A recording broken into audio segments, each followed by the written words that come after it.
Hello à tous! Salut, salut!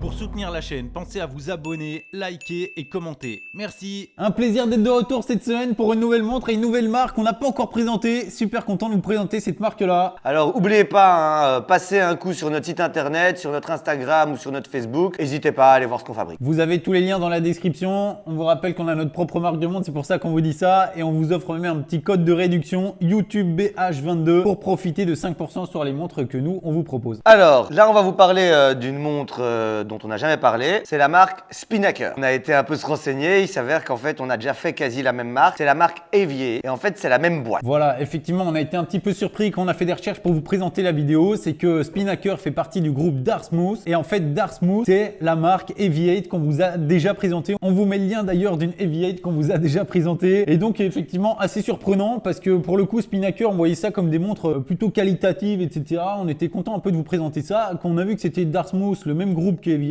on s'est dit, ah ouais, parce que Aviate, c'était quand même pas une qualité de dingue, quoi. On avait même eu des petites mésaventures avec les boîtes qui venaient directement de Chine. Pour les trackings, on était quand même vachement étonnés. Et là, savoir que Spinnaker vient du même groupe, voilà, on était un petit peu étonnés quand même. Et on a hâte de vous déballer tout ça et de vous en parler pour savoir un peu ce qu'il en est vraiment. Alors, on va un peu parler de la boîte. Donc, c'est moi qui l'ai acheté cette fois-ci.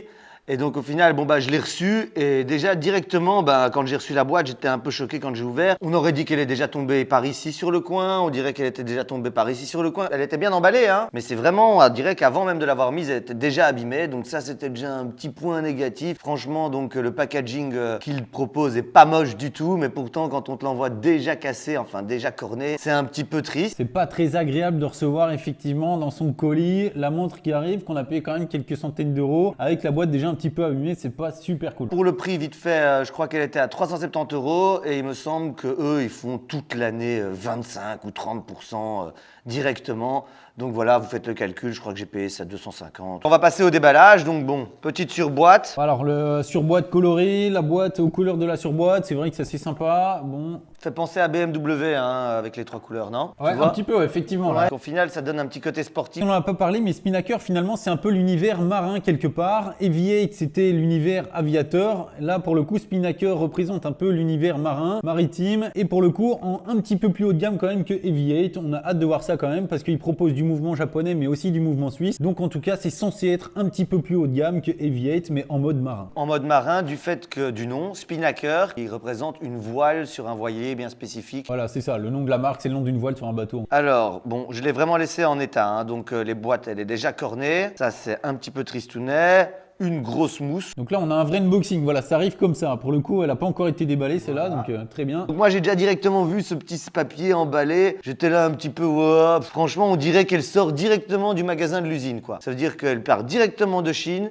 et qu'elle vient directement ici. Les Chinois l'emballent comme ça. Je vois encore le plastique ici voilà, on va la déballer et on en parlera un peu. En tout cas, au niveau de l'expérience client, comme un peu avec la Aviate, c'est décevant. Voilà, donc ici, un petit scotch. Bon, on va arracher le scotch cette fois-ci. Plastique, il est bien. Ils font bien de mettre une protection. Mais normalement, c'est le vendeur qui s'occupe normalement au magasin de vous l'enlever. Voir ça comme ça, c'est direct de l'usine et ça se sent. Hein. Ça donne vraiment la même impression qu'avec les Aviate, c'est que ça vient directement de l'usine et que la marque Spinnaker n'a même pas eu les montres dans les mains. Ils les ont expédiées directement. Alors, on peut pas appeler ça du dropshipping parce que ça vient pas de Chine directement, quoique avec la Aviate c'était le cas. Mais ça y ressemble quand même très fort et c'est un petit peu décevant pour le coup. Ouais, voilà, toujours une belle petite complication pour enlever ceci. Toi, tu parles en même temps, tu peux les... Bon allez, on vous passe le déballage de tous les petits plastiques de protection là. En tous les cas, dans la boîte, on a la montre, on va vous en parler, mais aussi on a un petit outil là pour changer le bracelet parce qu'ils n'ont pas été mettre de quick release et on a un autre bracelet. C'est sympa, le deuxième bracelet est vraiment très beau. Franchement, moi je le trouve vraiment de très belles couleurs. Alors bon, on va passer à la montre. Voilà, la montre effectivement, la déballe, la directe, elle est quand même assez imposante. Hein. C'est quoi les dimensions de cette montre? Alors les dimensions de cette montre, on va prendre P à coulisses. Apparition du P à coulisses. Allez, ok, au top du top. Bon, alors elle est fort imposante, hein. Ouais. Là, il n'y a rien à dire. Au niveau de la largeur, on est à du 43,2. Il faut vraiment avoir un gros poignet. Hein. Au niveau de l'épaisseur, on est à du 13,7. Ouais, 13,7 mais plein. Hein. C'est même pas du fait que ça soit un verre bombé ou quoi que ce soit. Regarde, on passe presque à 13,8, 14, hein, comme je suis.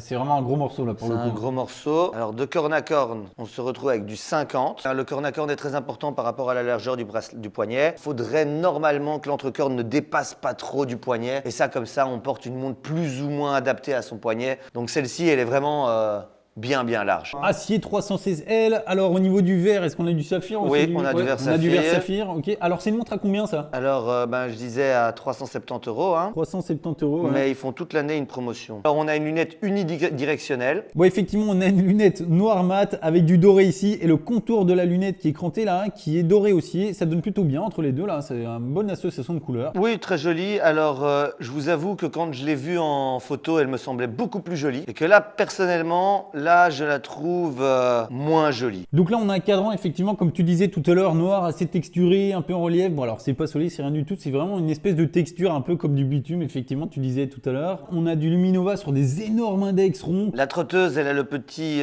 3 couleurs comme ici présenté. Moi, je trouve ça encore assez joli. La grosse aiguille de l'heure, elle est franchement disgracieuse. Elle est énorme. Grosse aiguille type cathédrale pour le coup, mais elle est fait, effectivement, elle est balèze. Et l'aiguille des minutes, bon, elle est simple, mais voilà, pas fine quoi. C'est du gros costaud. Sachant que le boîtier fait quand même 43. Elle pèse combien de kilos la montre? Ouh, elle est lourde. Elle est méga lourde. Ah ouais, ah oui, c'est... Un gros bazar. Ok, le bracelet métal, pour le coup, par contre, il est assez qualitatif là, franchement. Il n'y a pas grand chose à dire là-dessus. Il est plutôt bien ce bracelet métal. Ouais. Hein. Il doit être agréable à porter. Hein. Elle possède cette montre une couronne vissée, hein, ce qui lui permet d'être relativement étanche à 30 ATM. Donc ça, c'est plutôt bien. Hein. Donc ça correspond avec l'univers marin de la marque Spinnaker. Une vraie plongeuse avec un fond de boîte vissé pour le coup qui ne permet pas d'apercevoir le mouvement. Et ce mouvement, c'est le NH35 donc. NH35 de chez Seiko. C'est le mouvement basique de chez Seiko qu'on retrouve sur toutes les montres basiques du marché et qui emboîtent les mouvements Seiko génériques. Rien de très spécial sur ce mouvement qui a de mémoire 42 heures de réserve de marche, je pense. Il a le stop seconde. On vous parlait de tout à l'heure de ce bracelet qui est quand même relativement qualitatif, ce qui est bien pour un bracelet métal. Hein. On n'aime pas quand ça fait toc toc toc comme ça sur les bracelets métal. Là, c'est pas le cas. C'est un chouette bracelet et on a une boucle déployante comme on a en général d'ailleurs sur les Seiko, les plongeuses de manière générale, avec la petite sécurité là et avec les deux petits boutons de chaque côté qui permettent d'ouvrir la boucle. Donc ça, pour le coup, rien à signaler à ce niveau-là. C'est plutôt sympa. On a même les trois petits micro-réglages là sur la boucle déployante. Donc point positif à ce niveau-là. Bon, il donne quand même le petit ustensile. Alors on va parler un petit peu du bracelet ici. Bon bah il est en cuir. Il a vraiment de très belle qualité. Donc au final avec les deux petites boucles ici présentes, ça rappelle de nouveau les couleurs de ce modèle Helps for Hero. Helps for Hero en fait est une association qui aide les anciens vétérans de guerre. Donc à ce qui paraît, d'après ce qu'ils disent sur leur site, il y a 5% qui est reversé de la valeur de la vente de la montre à cette association pour aider les vétérans. Bon alors Nico, dis-moi toi. Bon, tu la porterais au jour le jour? Non, jamais de la vie je la porterai dans la vie de tous les jours. Elle est beaucoup trop grosse pour moi, 43 mm, aussi massif que ça. Donc non, là pour moi c'est pas bon. Je la porterai pas du tout dans la vie de tous les jours. Et toi, Mick, est-ce que tu la porterais dans la vie de tous les jours? Si je suis dans un quartier dangereux et qu'on m'agresse, au moins j'aurai un bel objet à balancer dans la gueule des gars parce que franchement elle pèse un poids. Alors je sais pas si elle est aussi résistante, mais non, je crois pas que je pourrais la porter. Elle est trop grosse, trop grande, mais extra lourde. Sinon elle est jolie en soi, mais il l'aurait fait en 39, je pense que j'aurais bien préféré. En 39, en plus petit, en plus fin, ça aurait été plus sympa. Alors on va passer au traditionnel. Qu'est-ce que tu portes, mon bon Nico? Voilà, alors moi je porte le best-seller de notre marque, c'est la Blue, une Bake-Off MJ03 avec ce magnifique bracelet en cuir là. Donc j'adore la porter, c'est une de celles que je porte le plus d'ailleurs. Et toi, Mick, qu'est-ce que tu portes? Moi je suis en mode bling bling, je suis en mode Seiko 5 Sport tout gold. Bling bling. Bon, même si c'est pas une grande réussite pour nous pour cette montre-là, ça a été un plaisir quand même de vous la présenter. C'était intéressant de vous la présenter parce que c'est vrai que Spinnaker s'est fait une petite place dans le monde de l'horlogerie. On parle pas mal de cette marque-là et nous, ça nous intéressait beaucoup de vous la présenter. On est content de l'avoir fait, même si pour le coup, le bilan n'est pas ultra positif de notre côté. On espère que ça vous a plu. On vous souhaite un bon week-end, tout le meilleur. À très bientôt et ciao ciao. Allez, salut à tous. À la semaine prochaine. Ciao. Ciao.